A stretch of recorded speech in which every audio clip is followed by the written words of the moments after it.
All right, fellow people of the sword, we are back with another episode of Cav Covers It for the Hero World Challenge. Some more golf, and we're going to get into that. But before we do, for those who followed with us last week, we had the Joburg Open, and just wanted to give a quick recap. We knew the weather was going to be bad. It was so bad that they actually stopped the tournament after 2 days, and the positions at that time were the final positions. So Thurston Lawrence ended up with a -12, and Xander Lombard came in second, followed by Sean Norris -7. A ridiculous amount of players withdrew.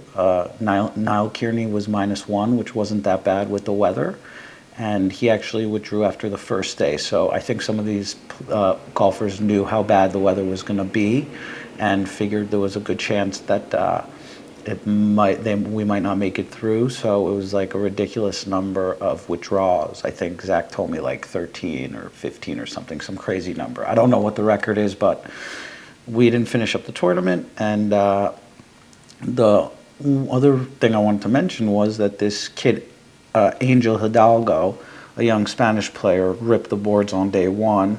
So, just in terms of keeping track of players, keep an eye maybe on Thurston Lawrence, who got the win. He'll be on tour again with that win. And Angel Hidalgo finished fifth and had a really nice first round, really low score. So, young player, maybe worth keeping an eye on. So that's kind of the quick recap for last week's Joburg Open.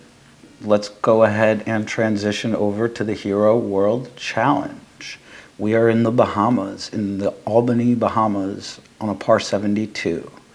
And we have 20 golfers with no cut, I believe. So the players will all have, 4 days to do their work.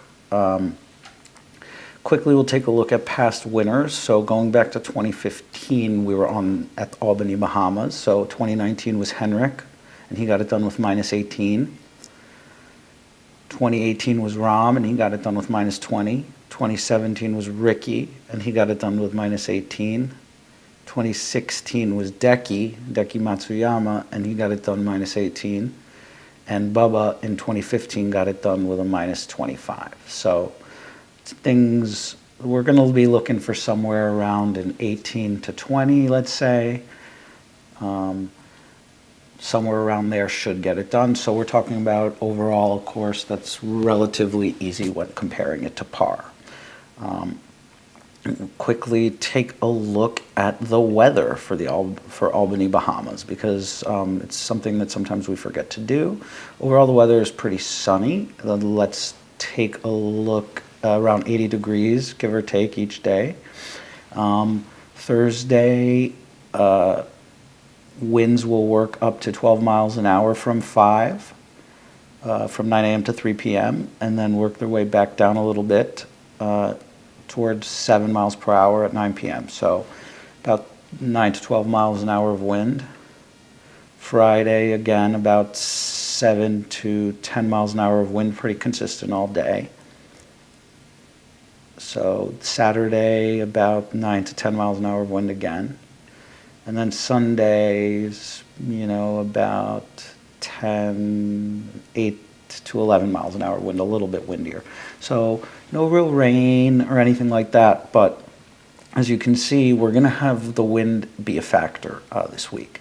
And although I don't know the actual terrain of the course that well, my understanding is that, if you miss the greens and miss the fairways and stuff, it can be somewhat penal. So if you can make your shots and get into the places you need to be, then you can go low. If you miss your mark, it can get a little bit uglier on some holes, and that's what we'll get into right now. So that's a quick weather recap. Let's take a look at the actual course breakdown. So we've got a par 5, hole number 3, and it looks like it's birdied about 44% of the time and eagled 1.8. That's a hole you can get and, want to score a birdie on. Then you've got the next 5, which is hole 6, and that's very similar, about 44%, 43% chance to birdie that one, and about 1.8 to eagle. Now, the eighth hole par 3, you've got to be a little bit careful on. That gets bogeyed about 12% of the time and doubled 2% of the time.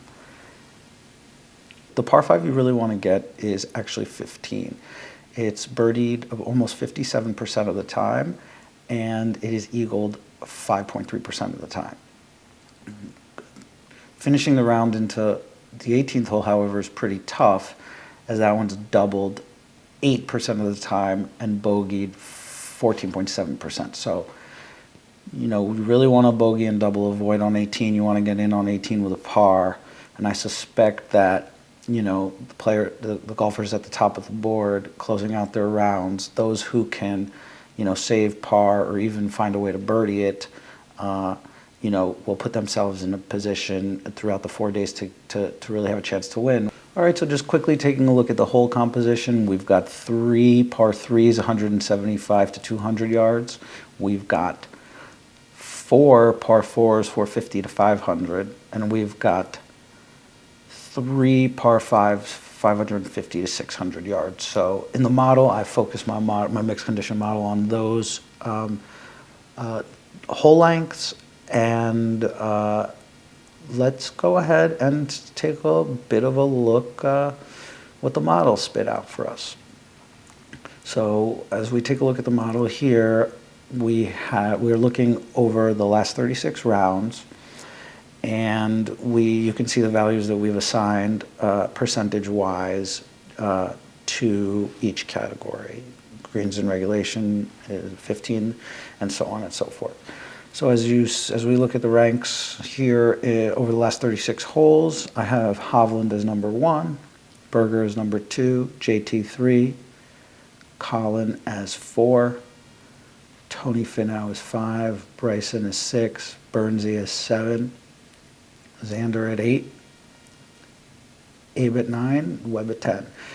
So we're on Bermuda, and one thing I did want to look at was, you know, strokes gained putting on Bermuda. So what I've done here is I've taken rounds from 2021, 2022 on Bermuda, and strokes gained putting. Patrick Reed is number 1, Fitzpatrick is number 2, Sam Burns is number 3, Bryson DeChambeau is number 4, Abe Ancer is number 5, Webb Simpson number 6, Spieth number 7, and Xander Schauffele number 8. So you might want to just take a look at that or think about that, and then maybe cross-reference that with the mixed condition model. I didn't include strokes gained putting on Bermuda in the mixed condition model. However, overall putting is definitely in there. So if you want to maybe use this for a little bit of a lean or something like that, then you can. All right, so we'll close out by just, you know, making a couple of picks here. I've got my model up, and I'll give DraftKings prices, but, you know, you could check the book correspondingly. We've got Berger at 7,200 on DraftKings. He came out second in my model. We've got Finau at 7,000. He came in fifth in my model. We've got Burns at 7,500. We've got Ancer at 7,300. And we've got Webb Simpson at 7,600. Those would be all in the top 10 in my rankings. All right, fellow people of the sword, I hope you find this somewhat useful. Let us know in the comments who you're backing, who you like to win this week. And we appreciate you taking your time to tune in with us. And we'll be back again soon. Everybody take care. All right.